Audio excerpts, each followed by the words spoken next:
एक ऐसा शहर जो इतिहास से भी पुराना है, घाटों पर बसा है इस शहर की जान।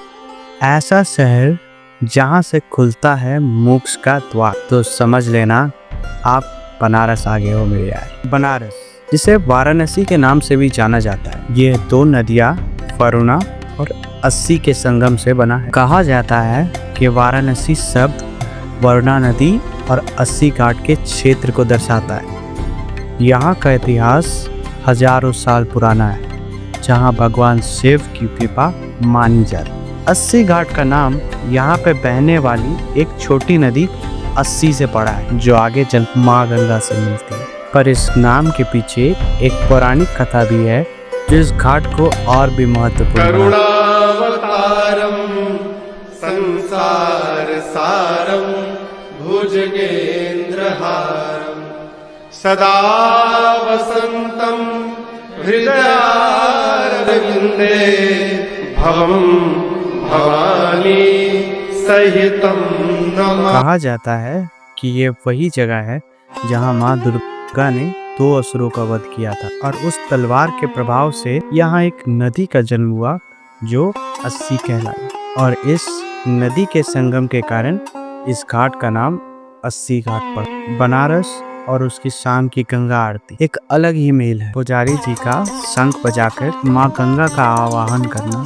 या फिर भक्तों का हाथ जोड़कर इस पवित्र पल का आनंद लेना एक अलग ही दिव्यता का दर्शन करा। हर दीप का उजाला जैसे हर अंधेरे को हरा रहा हो, हर मंत्र जैसे मन के भीतर शोर को शांत कर रहा। लोग कहते हैं कि बनारस जो आता है वो यही का हो जाता। हाँ, शायद इस अस्सी घाट सिर्फ एक दृश्य नहीं, बल्कि एक याद जो जीवन भर हमारे साथ चले। दिन में जितने भरे हुए रहते हैं, रात में उतने ही शांत। लगता है जैसे घाटों ने पूरे दिन का शोर अपने अंदर समेट लिया।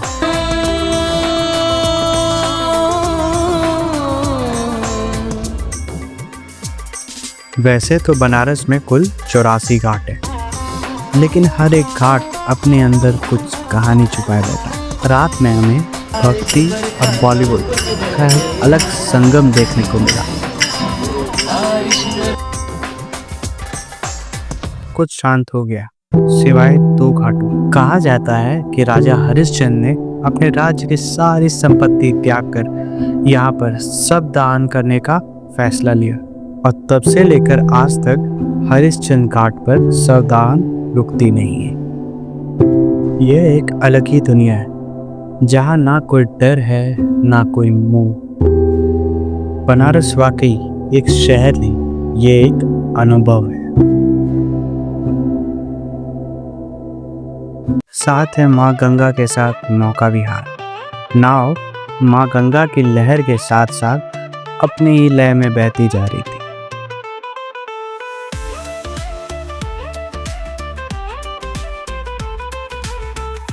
सब ठीक था, और नज़ारे तब बदले जब मणिकर्णिका सामने आए। शायद ये कुछ लोगों के लिए थोड़ा अजीब हो सकता है, लेकिन यही जीवन का असली सत्य है। कहते हैं बनारस आप आते नहीं, आप बुलाए जाते हैं। सच ही कहते हैं। हर खैर,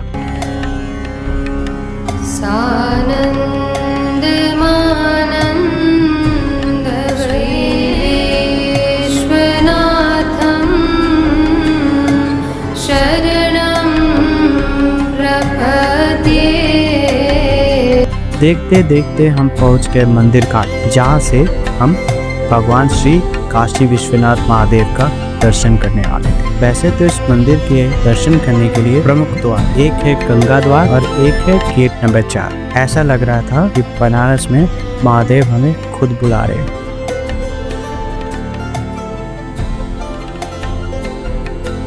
भगवान महादेव के दर्शन करके हमने मंदिर के पास वाले एक दुकान से बनारस की फेमस कचौरी चाट ट्राई की, जिसके बाद हमने शाम को गंगा घाट पे एक लाइट शो देखा, जो गंगा के इतिहास और भारत के भव्य रूप को दिखाता है। ये शो देखकर हम चल दिए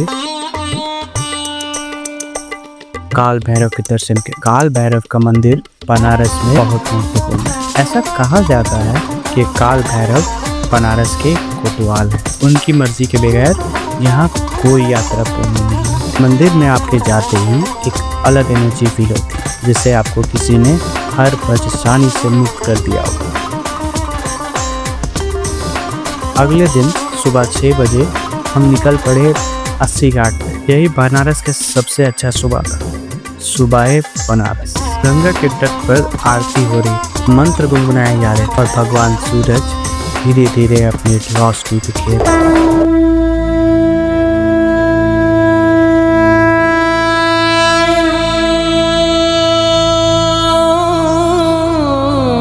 हमने बनारस के कई सारे कलाकार से भी बात की। कहीं कला बन रही थी, कहीं कला बेची जा रही थी।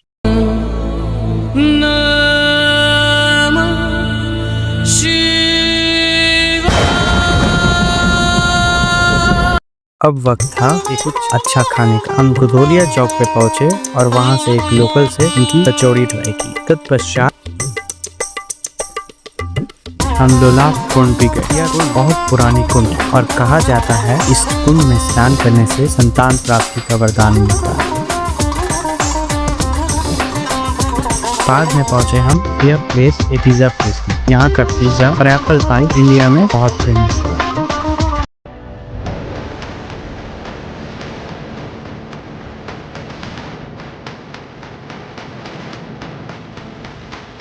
फिर हमने शाम को एक और बार 80 घाट की गंगा आरती देखी।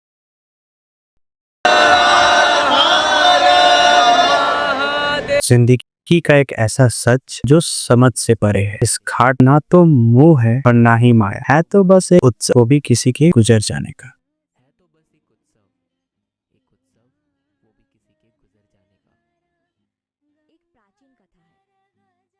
एक प्राचीन कथा है। माँ पार्वती ने अपने कान की एक मणि खो दी थी और भगवान शिव ने उस मणि को ढूंढने के लिए इस घाट को बसाया। तब से लेकर यह घाट सिर्फ एक स्थल नहीं, एक अंतिम यात्रा का द्वार है। यहाँ आकर आप देखो कि मृत्यु अंत नहीं, बल्कि एक नए जीवन की शुरुआत है। और शायद इसी वजह से यहाँ जो आते हैं वो रोते नहीं, बल्कि एक नए समर्पण की भावना में चले जाते हैं। इस घाट पर एक और अदृश्य देखने को मिलता है, विघ्नेश्वर महादेव मंदिर जो लगभग 9 डिग्री झुका हुआ है। कहा ऐसा जाता है यह बनारस का ईसा टावर।